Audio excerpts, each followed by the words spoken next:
The HR meeting had been short, polite, and sharp. Too sharp for Amara's liking. Ms. Kim had asked careful questions about her relationship with CEO Park. Amara had denied everything, of course, but she left the room with shaky hands. She knew the rumors wouldn't stop. And she had no idea things were about to get worse.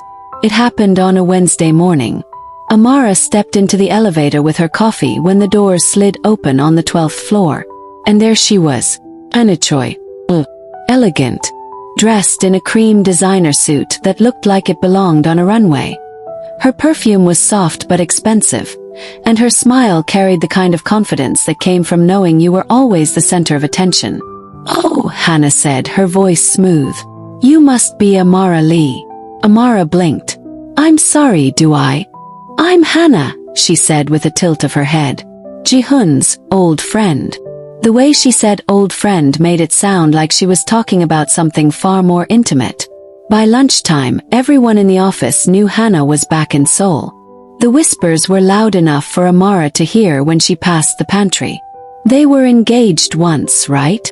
3 years ago. She left for Paris. Maybe they'll get back together now. Amara told herself it didn't matter. Her marriage to Jihun was an accident, after all.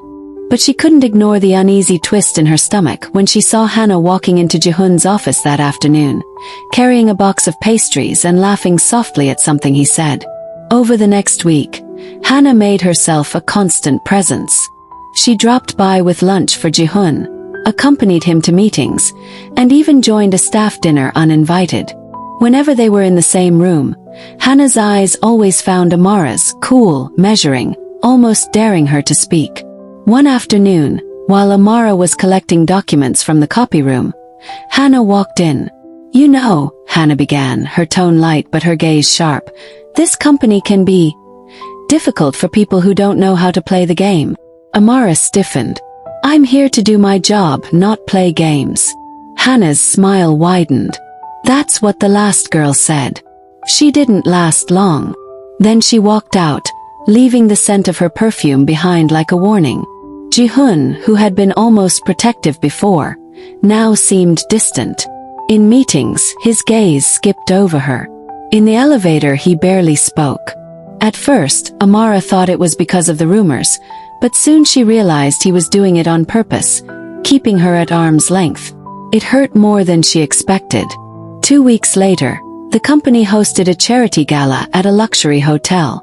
It was the kind of event where every powerful person in Seoul would be seen, and where every mistake would be remembered. Amara had been asked to help manage the guest list. She wore a simple black dress, nothing flashy, and stayed near the entrance. Jihun arrived with Hannah on his arm. They looked perfect together, tall, elegant, smiling for the cameras. Something inside Amara twisted painfully, but she forced herself to focus on her work. Halfway through the night, Hannah approached her with a glass of champagne. "You look lovely," Hannah said sweetly. "I almost didn't recognize you without your husband." Amara's hand tightened around her pen. "We're not," Hannah interrupted, her smile sharpening. "Oh, but you are. At least on paper." Before Amara could react, Hannah pulled out her phone and, with a flick of her finger, showed her a picture. It was from Busan, the night of the accidental wedding. She and Jihun were in the chapel, laughing, holding hands.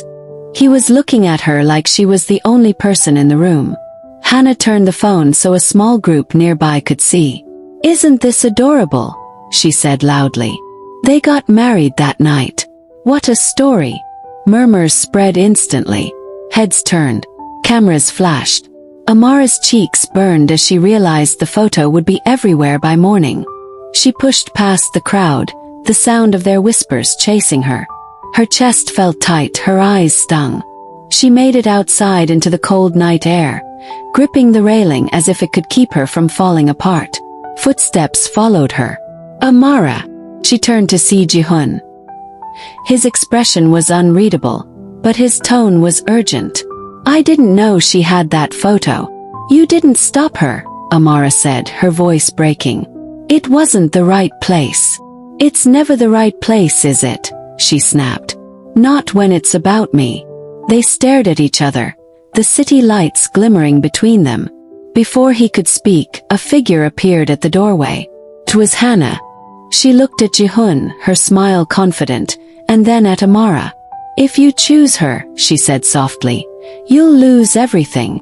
Amara's heart pounded. Jihun didn't answer. Amara didn't go back to the gala that night. She caught a taxi to her small apartment, locked the door, and sat in the dark. Her phone buzzed with messages, some from colleagues, some from unknown numbers, probably reporters. She didn't open any of them.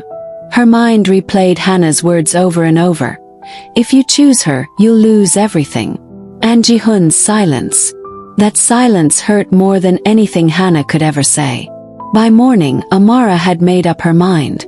She couldn't do this anymore. The whispers, the looks, the constant feeling of being an outsider in her own life.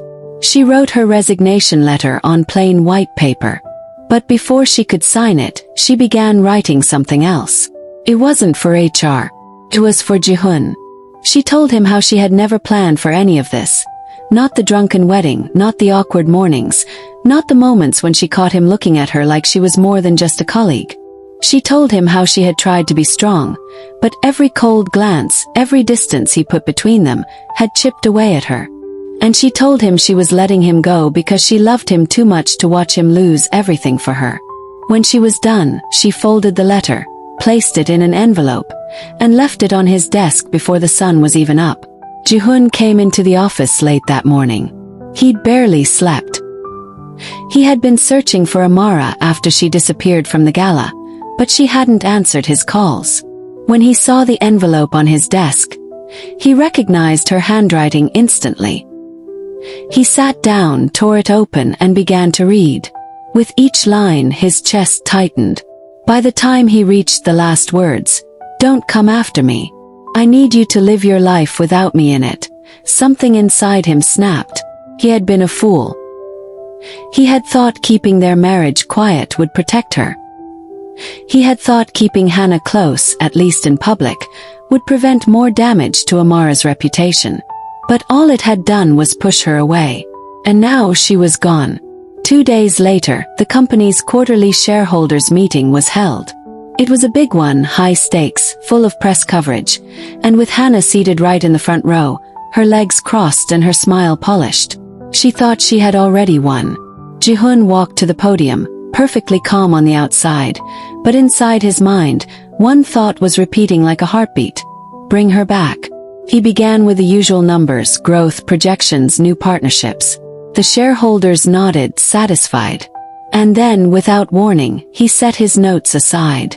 "There's something I need to say," he announced. His voice carried easily across the hall. Every head turned. Cameras clicked. "For the past few weeks, there have been rumors about me," Jihun continued. "Some of them are true. One, in particular, is very true." A ripple of curiosity spread through the crowd. Hannah's smile faltered. Jihun took a breath. "I'm married." Murmurs. Flashes from cameras. "And my wife," he said, looking directly at the front row where Hannah sat, "is Amara Lee." The name seemed to hang in the air like thunder. "She is not a scandal," Jihun said firmly. "She is not here because of favoritism. She is here because she's brilliant, hardworking, and the best thing that's ever happened to me." Hannah stood suddenly, her voice sharp. "You can't be serious, Jihun." Jihun cut her off. "And since we're discussing the truth, let's talk about yours, Hannah." He signaled to the assistant by the side of the stage. A large screen behind him lit up with documents, internal emails, bank transfers, and leaked contracts.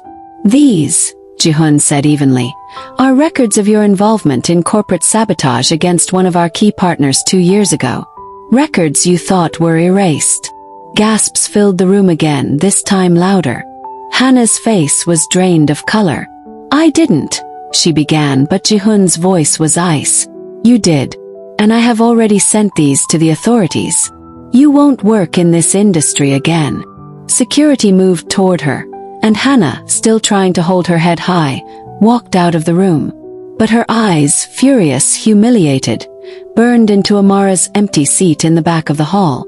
The moment the meeting ended, Jihun didn't stop to shake hands or answer questions. He left the building, got into his car, and began calling every contact he could think of, her friends, her neighbors, even the old lady who owned the corner shop near her apartment. Finally, one of the security guards at the company whispered that he'd seen Amara leaving the city by train 2 days ago, heading south. Jihun didn't waste a second. He found her at the small train station near her grandmother's house in the countryside. She was sitting on a bench, wearing a simple sweater, her hair pulled back, looking like she belonged to another world entirely, one far away from boardrooms and scandals. When she saw him, she froze. "Jihun, I love you," he said before she could say anything else. His voice was raw, almost desperate. "I should have told you from the beginning. I should have told everyone. I never wanted to fix our marriage, Amara. I wanted to keep it. I wanted to keep you." Her eyes filled with tears. "You don't know what you're saying." "I do," he said, stepping closer. "You think I care about the company more than I care about you. You don't. If it's you, I'll lose everything and start over. Just don't walk away from me." For a long moment, the only sound was the distant hum of the station speakers. Then she whispered, "You're late." He frowned. "Late? I waited for you," she said softly. "I hoped you'd come. And you did. But you're still late." Jihun took her hands. "Then let me make up for every second I was gone." He kissed her right there, in front of travelers and station workers and a few curious pigeons. It wasn't careful or polite. It was full of every word he hadn't said, every moment he had lost. When they finally pulled apart, Amara laughed through her tears. "You really know how to ruin a quiet afternoon." "Good," Jihun said, brushing his thumb over her cheek. "Because I plan to ruin all of them from now on." They left together, the train to Seoul waiting. This time they weren't hiding. Amara thought things would calm down after Jihun's public declaration, but the days that followed were anything but peaceful. The media wouldn't leave them alone, employees still whispered in the corridors, and shareholders, though impressed by Jihun's boldness, watched her closely, as if waiting for her to make a mistake. If she wanted to survive in both the marriage and the company, she had to prove herself, not just as the CEO's wife, as Amara Lee, a professional who earned her place. One Monday morning, Jihun called her into his office. His eyes were serious, though his voice was warm. "We've been invited to lead the Seoul team for the Meridian International project," he said, sliding a thick file across the desk. "It's one of the biggest deals we've ever had. If we land it, we expand into 3 new countries. If we fail..." He didn't finish the sentence. Amara flipped through the pages. It was complicated. Multiple partners across time zones, legal negotiations, marketing strategies, and cultural sensitivities to balance. "And you want me to?" "I want you to lead it," he said simply. She looked up sharply. "Jihun, you know what people will say. They'll think you're handing this to me because you're my wife," he interrupted. "Let them think that. Until you prove them wrong." Something in his gaze told her he wasn't offering her a safety net. If she failed, she would fail publicly. If she succeeded, she would succeed on her own merit. Amara took a deep breath. "All right, I'll do it." The weeks that followed were brutal. Amara worked long hours, sometimes staying in the office past midnight, her desk covered in coffee cups and sticky notes. She coordinated with teams in London, New York, and Nairobi, often waking at 3 a.m. to take video calls. Jihun joined her on many of those nights. Not as the CEO, not as her boss, but as her partner. He'd bring her late-night snacks, tteokbokki from the street stall outside or warm dumplings from the convenience store downstairs. Sometimes they'd argue about contract terms. Other times they'd sit in comfortable silence, his hand resting on the back of her chair. One night, around 2 a.m., she caught him watching her instead of the screen. "What?" she asked, raising an eyebrow. "Just wondering," he murmured, "how I got lucky enough to marry the most beautiful workaholic in Korea." She rolled her eyes, but her heart was warm. "You didn't marry a workaholic. You created one." The final presentation for the Meridian project was nerve-wracking. The room was filled with foreign executives, high-ranking Korean officials, and media representatives. Amara stood at the podium, her voice steady, her slides crisp, her answers sharp. She didn't stumble once. When the head of the Meridian board shook her hand at the end and said, "We look forward to working with you," Amara's chest swelled with pride. She glanced at Jihun in the crowd. He wasn't smiling smugly like a man whose wife had just secured him millions in contracts. He was smiling like a man in love. 2 weeks later, Jihun suggested they take a weekend trip to Jeju Island to unwind. Amara, exhausted from work, didn't argue. They landed on a breezy Saturday afternoon, and Jihun drove them to a small cliffside villa overlooking the ocean. She thought it was just the two of them, until she walked inside and saw her closest friends, her mother's side of the family from Ghana, Jihun's relatives, and even a few trusted colleagues. "What is this?" she asked, stunned. Jihun took her hand, his eyes soft but sparkling. "The wedding we should have had. Sober, beautiful, and with everyone we love watching." This time, she wore a gown she actually remembered choosing, ivory silk with delicate embroidery that shimmered under the sunset. Jihun wore a perfectly tailored suit, his hair swept back, his eyes never leaving hers. They exchanged vows beneath an arch of white lilies and cherry blossoms, the sea wind carrying their words into the evening air. "I, Jihun Park," he said, "take you, Amara Lee, as my wife again. And this time, I remember every moment." Tears blurred her vision, but she smiled through them. "I, Amara Lee, take you, Jihun Park, as my husband again. And this time, I know exactly what I'm getting into." Laughter rippled through the guests, but Jihun's gaze was fierce, as if silently promising her the world. The honeymoon suite. Later that night, Jihun led her into their honeymoon suite at a luxury resort in Jeju. The ocean shimmered beyond the balcony, candles flickered along the room, and rose petals trailed across the floor to the bed. She turned to say something but stopped. Jihun was leaning casually against the wall, his tie loose, that same mischievous smirk she remembered from their very first night in Busan curving his lips. "Ready?" he asked, "to make more mistakes together?" She laughed, walking into his arms. "Only if we keep making them together." He kissed her, slow and deep, the kind of kiss that promised not just passion but forever. And that was how Amara Lee, once just an employee at Park Global, once just a woman who woke up in the wrong bed, became a CEO's wife, a leader, and the love of his life. If you enjoyed this story, thank you for watching and listening. Don't forget to like, share, and subscribe to Jade Lantern Stories for more intense romantic tales from around the world. Your next favorite love story is just one click away.